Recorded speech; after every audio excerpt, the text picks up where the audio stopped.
रत्नागिरीतील खेडमध्ये मीनाताई ठाकरे सांस्कृतिक केंद्र नूतनीकरणाच्या कामाचा लोकार्पण सोहळा पार पडला। या कार्यक्रमावेळी उपमुख्यमंत्री एकनाथ शिंदेंनी विरोधकांवर जोरदार हल्लाबोल केला। हम किसी को छेड़ते नहीं और छेड़ते भी नहीं और छोड़ते भी नहीं असं म्हणत एकनाथ शिंदेंनी एक प्रकारे ठाकरेंना ठणकावलं।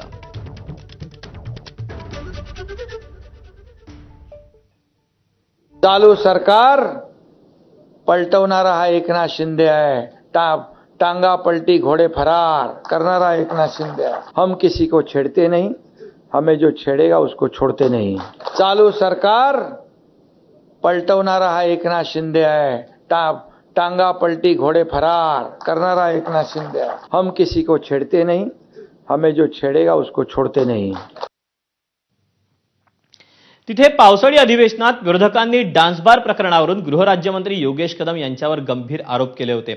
एवढंच नाही तर विरोधकांनी योगेश कदम यांच्या राजीनाम्याची मागणी जोरदार लावूनही धरली होती। मुलावर विरोधकांनी केलेल्या आरोपावरून वडील रामदास कदम चांगलेच आक्रमक झाले। तर शिंदेंच्याच मंत्र्यांना बदनाम करण्याचा कुणाचा कट आहे का तपासावं लागेल असं म्हणत रामदास कदमांनी मित्रपक्षांवरच निशाणा साधला।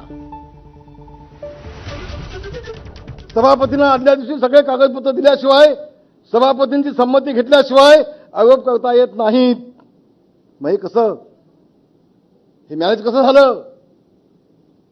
एखादा सभागृहामध्ये समोरची व्यक्ती नसेल तर त्याच्याभोवती सभागृहात नियमाप्रमाणे बोलता येत नाही।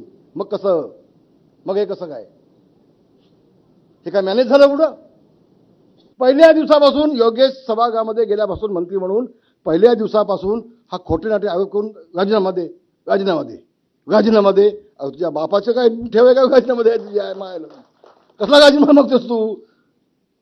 अरे नियमामध्ये काय बसतं काय? शिंदे साहेब, याच्या खोलवरती आपल्याला जायला लागेल। मला एक संशय असा आहे की एकनाथ शिंदेंच्या मंत्र्यांना बदनाम करण्याचं कटकारस्थान कुठं रचलं जात आहे की काय, हा संशय देखील माझ्या मनामध्ये आहे।